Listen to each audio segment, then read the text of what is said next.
Bonjour, je m'appelle Franck Coustet, je suis partie civile contre Jean-Claude Juncker et depuis 3 ans maintenant, j'essaye de voir mon dossier et je n'y arrive pas.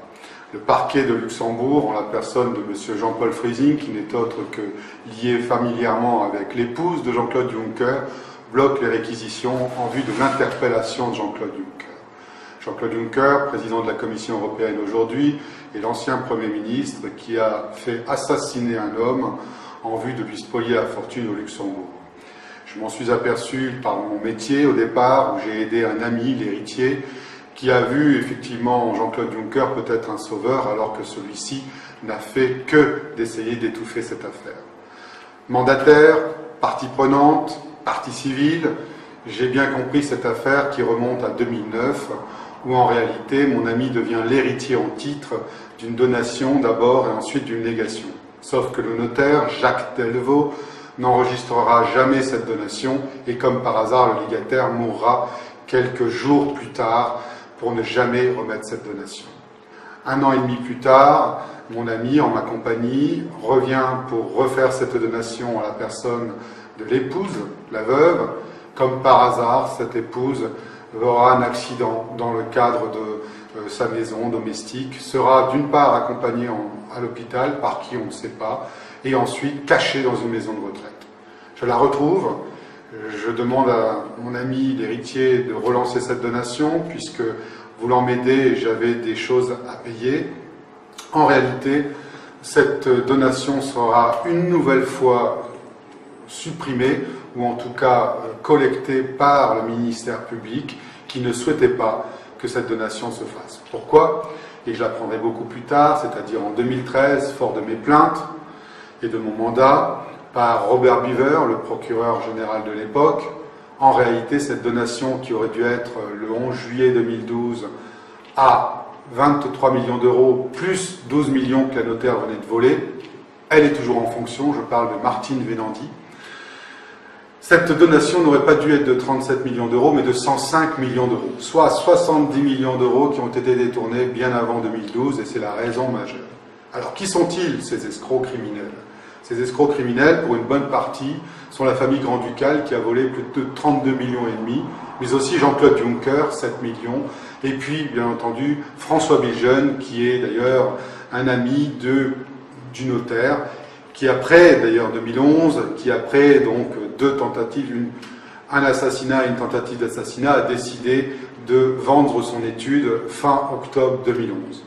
Jacques Delvaux, qui est bien entendu mouillé jusqu'aux os, ne sera jamais inquiété. En 2014, je saisis le juge d'instruction, comme je vous l'ai dit, parce que je suis mandataire, parce que je suis partie prenante, et parce que tout simplement je veux que la vérité éclate.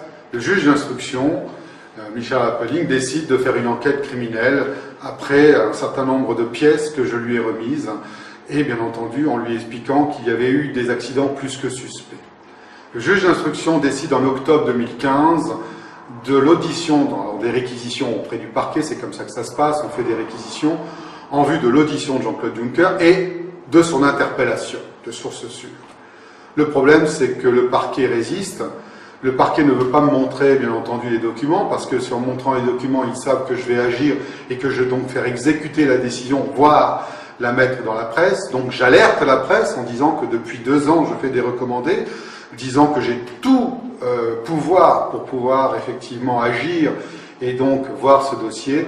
Au lieu de ça, en août 2016, je viens au parquet, on fait un complot, on me met en prison pendant plus de 40 jours, et aujourd'hui, par défaut, l'on m'a condamné à 800 € d'amende, 2 mois de prison avec sursis et 5 ans de probation. Bien entendu, je vais faire appel, mais au dehors de tout cela, ça montre à quel point aujourd'hui le Luxembourg est une république bananière, quand on n'essaye même pas de voir qui a tué ces gens, ce couple qui n'avait pas d'enfants, ils l'ont fait d'ailleurs exprès, pas de successeur normalement, mis à part cet héritier qui avait été décidé donc dès 2007 d'ailleurs, et qui en 2009 devient l'héritier en titre. Ce qui est scandaleux dans cette affaire, c'est non seulement les médias qui ne réagissent pas, c'est le fait qu'on ait un gros escroc criminel à la tête de l'Union européenne, dont tous les politiques, eurodéputés et un certain nombre de journalistes sont au courant et ne réagissent pas. Cela m'a valu beaucoup de problèmes, c'est-à-dire des actes criminels à mon tour, à répétition. Et cette affaire ne concerne pas d'ailleurs que le Luxembourg, puisque deux autres États contre lesquels je suis partie civile, la France et la Belgique, ont agi dans ce sens. Je souhaite aujourd'hui que la vérité éclate, que Jean-Claude Juncker soit arrêté, non pas pour la spoliation qu'il a faite de 70 millions dans un premier temps, mais tout simplement pour assassinat.